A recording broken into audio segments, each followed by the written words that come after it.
ఇది కదా ఆఫర్ అంటే ఇప్పుడు ఎంత కొంటే అంత ఫ్రీ. విఆర్ఆ fine silver jewellery, Jubilee Hills check post, Hyderabad.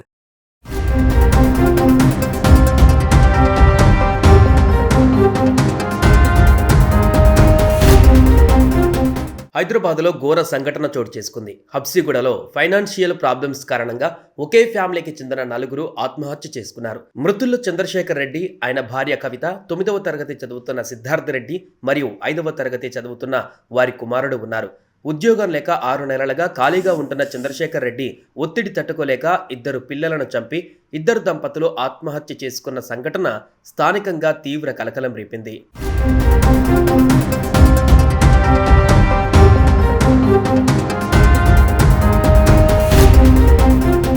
ఇటీవల కాలంలో దేశవ్యాప్తంగా ఆర్థిక ఒత్తిళ్ల కారణంగా విషాదకర సంఘటనలు చోటు చేసుకుంటున్నాయి. కొన్ని రోజుల క్రితం బెంగళూరులో ఆర్థిక సమస్యలతో ఓ కుటుంబం హఠాత్తుగా ఆత్మహత్య చేసుకోగా తమిళనాడులోని అంతే విషాదకర ఘటన చోటు చేసుకుంది. ఆన్లైన్ గేమింగ్ ప్రభావంతో మరో కుటుంబం తన జీవితాన్ని కోల్పోయింది.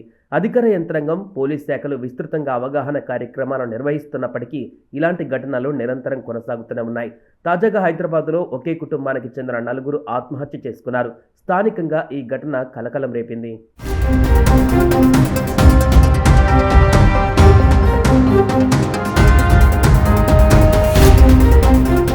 హబ్సిగూడలో ఆర్థిక ఇబ్బందుల కారణంగా ఒకే కుటుంబానికి చెందిన 4 ఆత్మహత్య చేసుకున్న హృదయ విదారకర సంఘటన వెలుగులోకి వచ్చింది. మృతుల్లో నారాయణ కళాశాలలో మాజీ లెక్చరర్ చంద్రశేఖర్ రెడ్డి, ఆయన భార్య కవిత, 2 పిల్లలు, 9వ తరగతి చదువుతున్న సిద్ధార్థ్ రెడ్డి, 5వ తరగతి చదువుతున్న ఆయన 10 ఏళ్ల కుమారుడు ఉన్నారు. ఇప్పటి వరకు అందుతున్న సమాచారం ప్రకారం ఆ కుటుంబం గత 6 నెలలుగా ఆర్థిక సమస్యలను ఎదుర్కొంటుంది. అందుకే వారు ఈ చర్య తీసుకోవాల్సి వచ్చింది. లెక్చరర్ ఉద్యోగం కోల్పోయిన చంద్రశేఖర్ రెడ్డి 6 నెలలుగా ఖాళీగానే ఉంటున్నాడు. దీంతో తన కుటుంబాన్ని పోషించడానికి చాలా ఒత్తిడిని ఎదుర్కొంటున్నట్లు సమాచారం.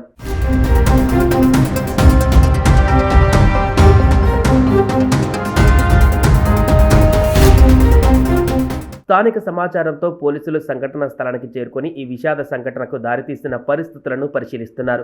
ప్రాథమిక నివేదికల ప్రకారం కుటుంబ సభ్యులు ఉరివేసుకుని ఆత్మహత్య చేసుకున్నట్లుగా తెలుస్తోంది.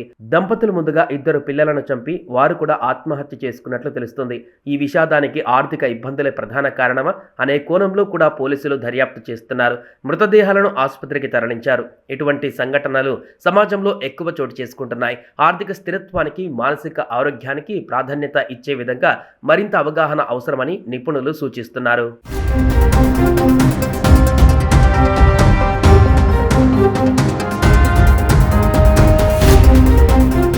తొమ్మిదిన్నరకి మా పోలీస్ స్టేషన్ నంబర్కి 100 డైల్ కాల్ రావడం జరిగింది. దాంట్లో ఏంటంటే ఇక్కడ హబ్సిగూడలో రవీంద్రనగర్ కాలనీలో ఒక ఫ్యామిలీ మొత్తం సూసైడ్ చేసుకుందని చెప్పేసి మాకు సమాచారం రాగానే మేము పోలీసులమంతా ఇక్కడ చేరుకొని లోపల ఇంట్లోకి పోయి విచారణ చేయగా దాంట్లో కొన్ని 2 లెటర్స్ దొరికినాయి. ఎవరైతే దీంట్లో డిసీజ్డ్ పర్సన్ చంద్రశేఖర్ రెడ్డి, ఈయనకు దాదాపు ఒక 42 సంవత్సరాలు ఉంటాయి. తర్వాత కవిత, వీళ్ళ వైఫ్, ఈమెకు 35 ఇయర్స్ ఉంటుంది. ఈమె కూడా హౌస్ వైఫ్. ఈ చంద్రశేఖర్ రెడ్డి ఇంతకుముందు ప్రైవేట్ కాలేజీలో జూనియర్ లెక్చరర్గా చేస్తుండే. ఆ తర్వాత కొన్ని రోజుల క్రితం ఈయన జాబ్ మానేసిన తర్వాత ఈ ఫైనాన్షియల్ క్రైసిస్ ఏదో చాలా రోజుల నుంచి ఉన్నాయంట. సో ఆ సూసైడ్ నోట్లు ఏంటంటే నాకు చాలా క్రైసిస్ ఉన్నాయి, అందుకోసం నేను నా ఫ్యామిలీ తోటి సూసైడ్ చేసుకుని చచ్చిపోతున్నా అన్నట్టు కొద్ది ప్రాథమిక విచారణలో తెలిసింది. ఇప్పుడు కేసు కట్టేసి కేసు మీద దర్యాప్తు చేస్తాం. దీంట్లో నిజాలు ఫ్యూచర్లో ఇంకా మీకు తెలియపరుస్తాం. ఇప్పుడైతే ఆ 4 బాడీలని మేము అంబులెన్స్లో గాంధీ హాస్పిటల్కి షిఫ్ట్ చేయడం జరిగింది. కేసు చేసేసి తర్వాత ఈ కేసుని విచారణ చేపడతాం. దాని తర్వాత నిజాలు మీకు తెలియజేస్తాం.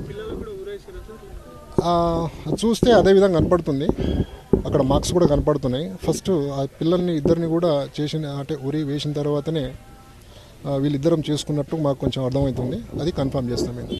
సుమన్ టీవీలో మీ పర్సనల్ అండ్ బిజినెస్ ప్రమోషన్స్ కోసం కింది నెంబర్కి కాంటాక్ట్ చేయండి.